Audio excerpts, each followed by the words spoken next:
샬롬. 네, 오늘 기도로 증거하다 시리즈 마지막 설교입니다. 샬롬하고 인사했는데요, 우리 성도님들의 삶에 주님 주시는 평화와 평안이 가득하길 바랍니다. 그리고 기도로 증거하다 시대를 뛰어넘는 기도의 능력이 우리 성도님들의 기도의 삶 가운데 경험되어지기를 예수님의 이름으로 축복합니다. 우리 담임 목사님 지금 회복 중이시고요, 온전히 회복되셔서 은혜의 말씀을 선포하실 날을 기대하며 또 함께 기도해 주시기 바랍니다. 여러분, 혹시 이런 말씀 들어보셨나요? 잘 키운 인재 하나가 나라를 먹여 살린다. 잘 키운 인재 한 명이 나라를 먹여 살린다. 요즘 같은 인공지능, 바이오, 첨단 기술 분야에서 한 명의 천재가 등장하면은 그 천재가 혁신적인 기술을 개발하고 그로 인해서 나라와 기업의 운명이 달라진다, 이런 얘기입니다. 그래서 세계 여러 나라가 앞다투어서 인재를 영입하고 키우는데 애를 쓰고 있고요, 아낌없는 투자를 하고 있습니다. 또 우수한 인재가 있다 하면은 외국 사람이라면은 이민도 권하고 많은 혜택을 주기도 합니다. 그래서 이를 인재 영입 전쟁, 이렇게 말을 합니다. 그런데 사실 이런 현상은요, 어제 오늘 일이 아닙니다. 바벨론이나 페르시아 같은 제국은 정복한 나라에서 뛰어난 젊은 인재들을 데려다가 모아서 철저히 훈련시키고 등용했던 그런 전략들을 우리가 살펴볼 수 있습니다. 그 대표적인 인물이 오늘 본문에 등장하는 바로 다니엘입니다. 역사적으로 보면은 다니엘이 살던 이 시기에 세계를 주름 잡는 최강국은 바벨론이었습니다. 이 바벨론은 지금의 이라크입니다. 이 바벨론은 주변 나라들을 정복하고 영토를 확장하면서 정복한 나라에서 전쟁 포로를 끌어가서 제국을 위한 인력으로 사용을 하였습니다. 이 바벨론이 예루살렘을 정복하였는데 그때 끌고 간 포로들이 두 부류입니다. 첫 번째 부류는 노예입니다. 그래서 예레미야 29장을 보면은 예루살렘에 있던 한 1만 명의 사람들이 바벨론으로 끌려갑니다. 그리고 집단 촌락을 형성하고 거기서 살면서 바벨론 성을 짓는데 노동력으로 투입된 것을 우리가 볼 수가 있습니다. 그리고 전쟁 포로로 끌려간 두 번째 부류는 인재들입니다. 인재.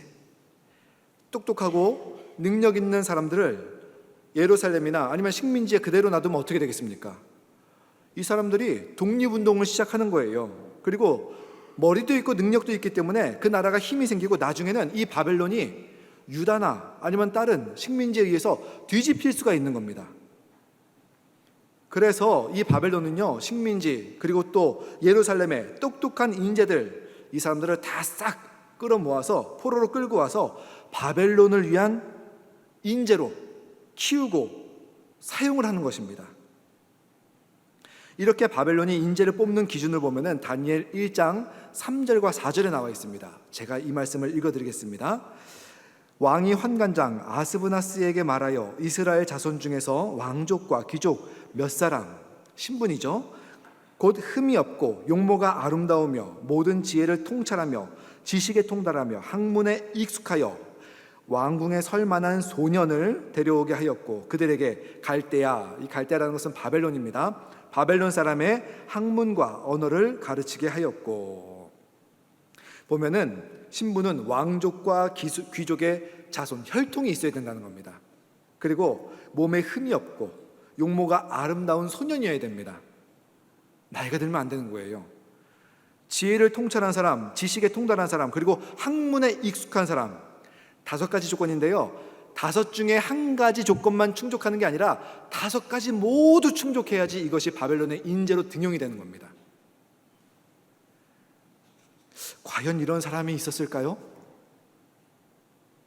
그리고 이 바벨론의 이 정책은 정말 엄청난 정책이에요. 이 정책대로만 한다면은 바벨론 제국은 세상을 지배하는 것이 영원히 지속되는 것입니다. 왜냐? 바벨론으로 인재들을 끌어모으기 때문에 주변 나라들은 성장할 수가 없는 겁니다. 바벨론만 성장하고 힘이 세지게 되는 겁니다. 그래서 바벨론은 인재를 찾는 것에 혈안이 되어 있었습니다. 이렇게 바벨론이 찾는 인재상에 딱 맞는 사람이 예루살렘에 있었습니다. 그 사람들의 이름이 무엇이냐면은 다니엘, 사드락, 메삭, 아비느에, 이 4명 유대인들이었습니다. 그중 오늘은 다니엘을 함께 보는데요, 이 다니엘은 정확한 나이는 모르지만 한 15살 정도 된 소년이라고 생각이 됩니다. 한 15살 소년일 때 바벨론의 포로로 끌려갑니다. 그리고 그의 능력을 알아본 사람에 의해서 바벨론의 인재로 키워집니다. 바벨론 학문을 배우고 그 다음에 왕의 음식을 먹으면서 그렇게 바벨론의 인재로 키워지고 바벨론 총리로 등극을 하게 됩니다. 그리고 바벨론 전국을 다스리는 그런 인물이 되었습니다.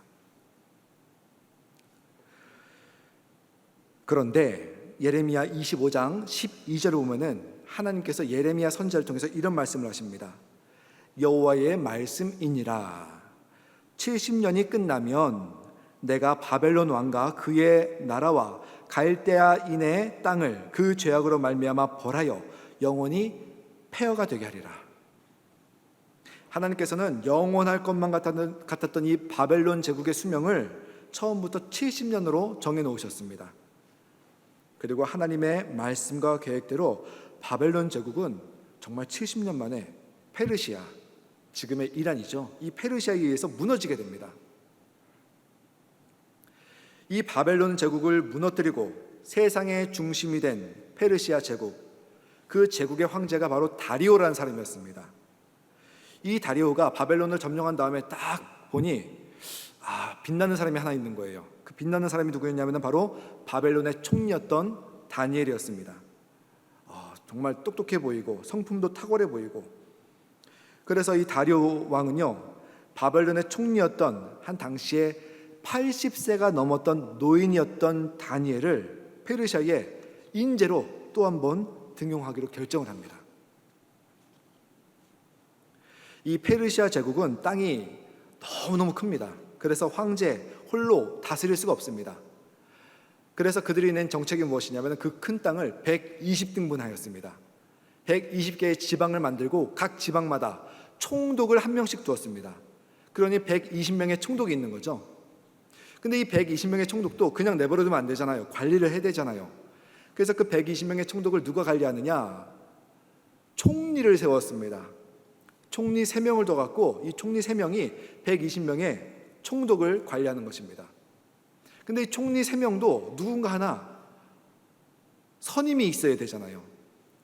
그래서 이 다리오 왕은 다니엘을 딱 불러갖고 다니엘을 바벨로니아의 총리였던 사람을 페르시아의 총리, 그것도 그냥 총리가 아니라 3명의 총리 중 최고 수석 총리로 다니엘을 세워버립니다. 이 수석 총리는 한마디로 말하면 1인 지하 만인 지상, 들어보셨나요? 자, 1인 지하, 1인은 황제를 말합니다. 황제 아래, 그 다음에 나머지 사람 위에, 그러니까 황제를 제외하고는 최고의 권력을 갖고 있는 사람이 바로 이 다니엘이 되는 겁니다. 이게 바로 페르시아의 수석 총리이고요. 문제는 이것을 페르시아의 고관 대작들이 보니 속이 뒤집어지는 겁니다. 왜냐? 아니 바벨론의 총리였던 다니엘을 보니 이 사람은 페르시아 적통도 아닙니다. 적국 바벨론의 총리를 지냈었고, 출신을 보니 변방의 소국 유다 출신의 아주 별 볼 일 없는 사람이었습니다. 그런 다니엘을 수석 총리로 등용한다? 더군다나 주변에는 이 다리오 왕을 도와서 함께 전쟁을 치렀던 범 같고 용 같은 장수들이 다 포진해 있는데, 이런 사람들을 내버려두고 다니엘을 수석 총리로 삼는다? 아연실색할 수밖에 없죠. 그러나 황제가 하고자 하니 어쩔 수는 없고, 그래서 이 다니엘을 허물을 찾아서 황제한테 고발을 해갖고 황제의 다니엘에 대한 신뢰를 깎아버리자고 하니, 이 하나님의 사람으로 살아가는 다니엘에게서 그 어떤 허물도 찾을 수가 없는 겁니다. 그래서 이 페르시아의 고관 대작들이 다니엘을 제거하기 위해서 함정을 팝니다. 계책을 세웁니다. 그것이 바로 다니엘 6장에 나오는 오늘 말씀의 내용입니다. 특별히 6장 7절을 보면은 이런 말씀이 있습니다. 30일간 왕 외에 다른 신이나 사람에게 무엇을 구하면 그 사람을 사자굴에 던져 넣는 법, 이것을 만들어 버립니다. 다니엘에게서 허물을 찾을 수가 없으면 만들면 되지, 이 생각인 겁니다. 이렇게 해서 다니엘의 허물을 만들고 제거하기 위해서 법을 만들어 버리는 겁니다.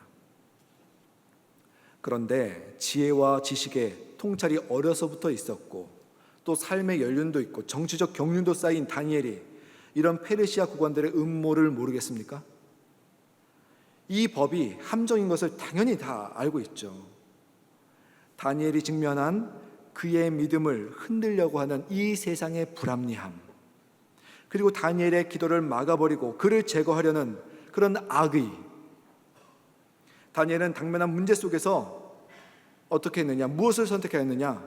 그는 기도하기를 선택했고 기도로서 그 모든 문제를 돌파하는 것을 우리가 오늘 말씀을 통해서 볼 수가 있습니다.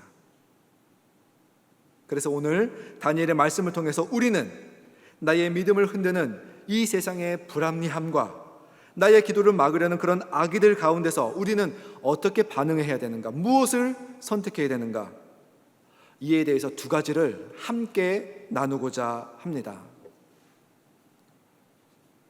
첫 번째, 우리 믿음을 흔드는 그런 불합리함과 기도를 막아버리는 악의들 가운데서 우리는 어떻게 살고 무엇을 선택해야 되는가? 여러분, 한 번만의 시험에 속아 넘어가지 마시기 바랍니다. 다니엘 6장에서 흥미로운 부분이 있습니다. 7절 말씀인데요, 우리 7절 함께 읽어보겠습니다. 나라의 모든 총리와 지사와 총독과 법관과 관원이 의논하고 왕에게 한 법률을 세우며 한 금령을 정하실 것을 구하나이다.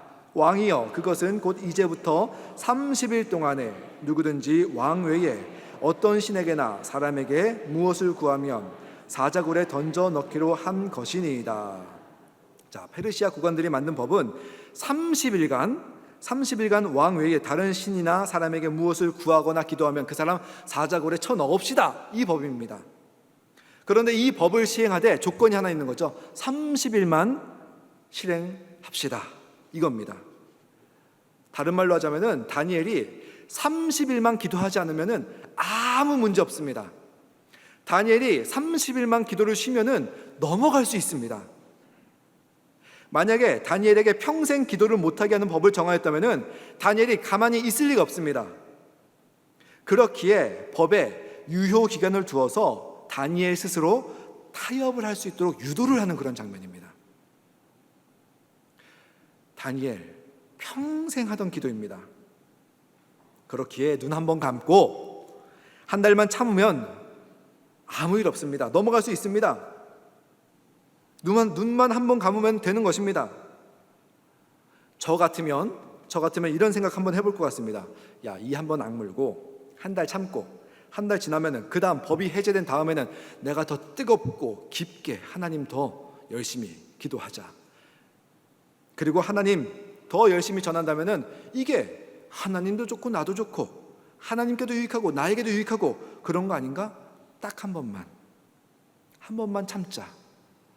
이 생각 안 드십니까, 여러분? 딱 한 번만 참으면 되는 거예요.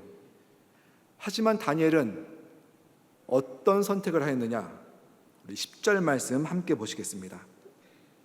다니엘이 이 조서에 왕의 도장이 찍힌 것을 알고도 자기 집에 돌아가서는 윗방에 올라가 예루살렘으로 향한 창문을 열고 전에 하던 대로 하루 3번씩 무릎을 꿇고 기도하며 그의 하나님께 감사하였더라. 자, 다니엘입니다. 다니엘이 예루살렘을 향해 창문을 열고 하루 3번 무릎 꿇고 기도하였더라. 지금 다니엘은요, 일거수일투족이 감신을 당하고 있는 그런 상황입니다. 그럼에도 불구하고 창문을 열고, 그냥 작은 창문이 아니라요, 여기서 말하는 창문은 큰 두 쪽 창문 있잖아요. 그래서 집안에서 무엇을 하는지가 다 보이는 그런 창문입니다.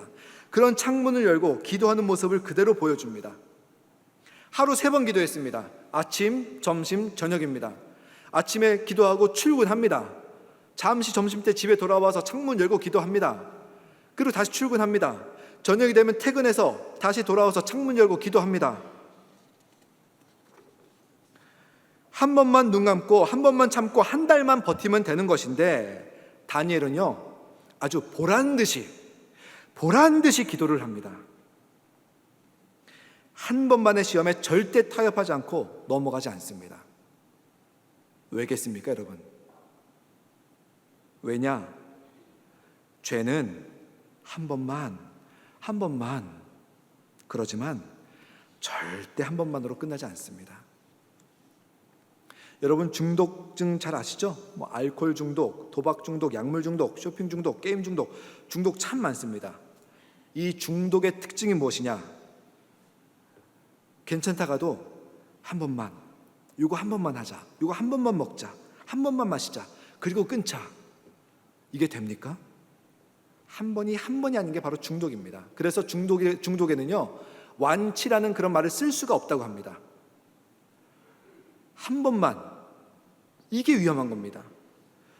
우리가 중독까지 가지 않더라도 이제 저 같은 경우 목사임에도 불구하고 이제 새벽 예배 갈 때 또는 신방 갈 때 다른 사역하러 갈 때 운전을 합니다. 운전할 때 참 급할 때가 많습니다. 새벽 예배 나오는데 제가 설교인데 시간이 늦는 거예요. 근데 딱 자동차를 타고 가는데 앞에 빨간불이 딱 들어옵니다. 섭니다. 그때 갈등이 오는 거예요. 무슨 갈등이 오냐? 이렇게 들어봤더니 빨간색은 이렇게 돼 있고 그 다음 신호가 오래 걸리는 사거리인데 가만히 보니 이제 저기는 파란색이 이제 그 갈 수 있는 신호가 준비가 될 것 같고 시간 보니까 옆에는 사람도 없고 새벽이고 위험성도 없어 보이고 신호를 위반할 수밖에 없는 정당한 이유들이 하나둘씩 제안해서 막 솟아납니다. 어떻게 했을까요, 여러분? 하나님, 급하니까 이번 한 번만 잠시 눈 감고 계세요. 그리고 한번 싹 와봤습니다. 제 마음속에 첫 번째는 하나님 한 번만 하겠습니다. 그런데 이렇게 한 번 하고 나니까 그 다음에는요, 신호 위반하는 게 장벽이 점점 낮아지는 거예요. 여러분, 저만 그런 거 아니죠? 신호 위반 해보신 분들은 아셔요, 이거. 처음에는 안 되는 거 알면서도 딱 하는데 다음에는 이게 정말 쉬워집니다, 여러분. 그래서 절대 한 번이 아니게 됩니다, 여러분. 마태복음 4장에 보면요, 예수님께서 세례를 받으시고 사단에게 3가지 시험 받는 그런 장면이 있습니다. 그 중에 마지막 시험 4장 8절부터 9절까지 있는데 우리 이 말씀 함께 봉독해 보실까요? 마귀가 또 그를 데리고 지극히 높은 산으로 가서 천하 만국과 그 영광을 보여 이르되 만일 내게 엎드려 경배하면 이 모든 것을 내게 주리라. 사단이 예수님께 하는 말이 나한테 경배하면서 나한테 절하면 이 천하 만국을 다 주겠다, 이 말인데 여기에는 이제 헬라어로 쓰여진 거잖아요. 이 헬라어에는 우리말로 번역하기가 좀 어려운 그런 한 가지 요소가 있습니다. 시간에 대한 겁니다. 시간. 그래서 이것을 정확히 번역하자면은 사단이 예수님께 이렇게 말하는 겁니다. 예수, 나한테 딱 한 번만 엎드려 절하면은 이 모든 것을 너에게 주겠다. 이게 정확한 직역입니다. 그래야 시험이 되죠. 하나님의 아들한테 계속해서 절해라 그러면은 이러면 예수님이 하겠습니까? 한 번만 엎드려서 나한테 절하면은 이 세상 다 너 거야. 한 번이라면은 해볼 것 같지 않습니까? 그래서 이것이 시험이 되는 겁니다. 그러나 예수님은 이를 거절하시면서 주 너의 하나님께 경배하고 다만 그를 섬기라. 한 번만 이 시험을 물리치는 것을 우리가 볼 수가 있습니다. 여러분, 사단도 그렇고요, 죄도 그렇고 절대로 한 번으로 끝나지가 않습니다. 절대 거기에 속아 넘어가지 마시기 바랍니다. 그래서 예수님께서 요한복음 8장 34절에서 이렇게 말씀하셨습니다. 함께 봉독하겠습니다. 예수께서 대답하시되 진실로 진실로 너희에게 이르노니 죄를 범하는 자마다 죄의 종이라. 한 번 눈 감으면, 한 번 참으면, 한 번 양보하면 죄의 종이 되는 것입니다. 이 한 번만의 시험을 경계해야 됩니다. 내가 한 번만 거짓말해서 이번 위기 넘겨보자. 내가 이게 잘못된 거 아는데 그러나 내가 한 번만 요거 해서 이 일 한번 키워보자. 한 번만 눈 감고 내가 이거 한번 저질러서 좀 편하게 살아보자. 절대 한 번만으로 끝나지가 않습니다. 죄를 짓는 자는 죄의 종이 됩니다. 그렇기 때문에 우리의 믿음을 막아버리고 기도를 막아버리는 그런 악의 속에서, 불합리함 속에서 여러분 한 번만의 시험 경계하시고 그것을 넘어서 믿음을 지킬 수 있는, 기도를 지킬 수 있는 여러분과 제가 되기를 예수님의 이름으로 축원합니다. 자, 두 번째, 우리의 믿음을 흔드는 그런 불합리함, 기도를 막아버리는 그런 악의 가운데 우리는 어떤 반응과 어떤 선택을 해야 되는가? 두 번째로 드리고 싶은 말씀은 여러분 희생을 선택하시기 바랍니다. 희생입니다. 다니엘은 이 기도를 막는 함정 앞에서 기도를 멈추지 않았습니다. 보란듯이 창문 열고 기도했고요, 보란듯이 하루 3번 기도했습니다. 그 결과도 페르시아 황제도 바꿀 수 없는 메대와 바사의 규례의 법에 의해서 결국에는 사자굴에 들어갈 수밖에 없었습니다. 그리고 그 사자굴은요, 누구도 열 수 없도록 아주 입구를 철저하게 봉인하는 그런 장면이 있습니다. 그런데 그 결과가 어떻게 됐는가? 22절입니다. 함께 보겠습니다. 나의 하나님이 이미 그의 천사를 보내어 사자들의 입을 봉하셨으므로 사자들이 나를 상해하지 못하였사오니 이는 나의 무죄함이 그 앞에 명백함이오며 또 왕이여 나는 왕에게도 해를 끼치지 아니하였나이다 하니라. 하나님께서 천사를 보내셔서 사자의 입을 막으셨다. 그래서 나는 털끝 하나 안 다치고 하루를 지내고 나오게 되었다, 이 말입니다. 그리고 23절에 보면은 다니엘이 그 몸에 털끝 하나 상하지 않은 이유를 설명을 하는데 이렇게 말합니다. 23절 함께 봉독하겠습니다. 왕이 심히 기뻐서 명하여 다니엘을 굴에서 올리라 하매 그들이 다니엘을 굴에서 올린즉 그의 몸이 조금도 상하지 아니하였으니 이는 그가 자기의 하나님을 믿음이었더라. 이는 그가 자기의 하나님을 믿음이었더라. 성경은 이렇게 기록하고 있습니다. 다니엘은 믿음으로 돌파한 것입니다. 그렇다면 믿음은 무엇이냐? 이 믿음이라는 단어가 오늘 성경에서는 히브리어로 에무나입니다. 우리말로 다시 풀이하자면 믿음, 신실함, 견디다, 이런 의미를 품고 있습니다. 그래서 다니엘의 믿음, 다니엘의 에무나란 무엇인가? 자신의 믿음을 흔드는 그런 불합리함 속에서 기도를 하지 못하게 막아버리는 그런 악의들 가운데서도 하나님을 바라보고 견디며 사자굴에 들어가는 것에 대해서 자기 생명을 희생하면서까지도 멈추지 않고 기도하기를 선택한 것이 바로 다니엘의 믿음, 다니엘의 에무나입니다. 그래서 이 다니엘의 기도, 다니엘의 믿음, 다니엘의 에무나, 여기에는요 희생이 근간이 되어 있는 것입니다. 이런 다니엘의 희생이 있는 기도에 대해서 하나님은 놀랍게 역사한 것을 우리가 볼 수가 있습니다. 여러분, 같은 기도라도 능력이 나타나는 기도가 있고 능력이 나타나지 않는 그런 기도가 있습니다. 우리는 쉬지 말고 기도하라는 그런 말씀을 염두에 두어서 항상 기도를 하려고 애를 씁니다. 그래서 어떤 분은 설거지를 하면서도 기도를 하고요, 어떤 분은 산책을 하면서 걸으면서 기도를 하기도 하고요, 어떤 분은 운전을 하면서 기도를 하기도 합니다. 이렇게 조금 여유로운 시간에 기도를 합니다. 이런 기도의 특징이 있습니다. 이런 기도의 특징은 하나님과의 관계를 따뜻하게 해주고 하나님과의 관계를 친밀하게 만들어줍니다. 하지만 능력이 나타나는 경우는 좀 드뭅니다. 왜냐하면 이 기도에는 희생이 담겨있지 않기 때문에 그렇습니다. 능력이 나타나는 기도는요, 그 기도에 희생이 담겨 있습니다.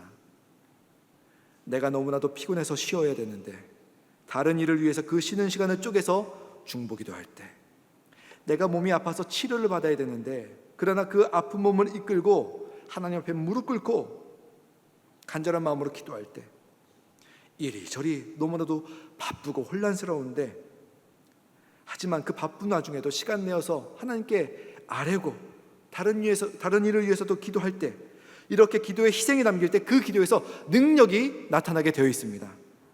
왜냐? 마가복음 10장 45절에서 예수님이 이렇게 말씀하십니다. 이 땅에 오신 예수님의 목적, 우리 함께 봉독하겠습니다. 인자가 온 것은 섬김을 받으려 함이 아니라 도리어 섬기려 하고 자기 목숨을 많은 사람의 대속물로 주려 함이니라. 예수님께서 스스로 이 땅에 온 목적이 자기 목숨을 많은 사람의 대속물로 주려고, 그래서 십자가에 죽기까지 희생하신 분이 바로 우리 예수님입니다. 그 십자가가 이 세상을 바꿔놓는 능력이 되었습니다. 그래서 기독교의 능력은요, 희생에서 나타나게 되어 있습니다. 예수님의 능력은 희생에서 출발을 하는 것입니다. 이 희생이 담긴 기도에 하나님의 능력이 나타나게 되어 있습니다. 그래서 우리 신앙 선배들이, 가만히 보면 우리 신앙 선배들 얘기 들어보면 예전에 기도 많이 했을 때 그때 무슨 일이 일어났고 어떤 일이 일어났고 간증이 참 많잖아요. 왜냐? 우리 신앙 선배들은요, 금식기도, 철야기도, 작정기도, 이 희생이 들어간 기도에 아주 몰두하셨고요. 그렇게 몰두했을 때 하나님의 큰 역사들을 경험한 그런 간증들이 참 많습니다. 기도에 희생이 들어갔을 때, 희생이 들어간 기도에 능력이 나타나게 되어 있습니다.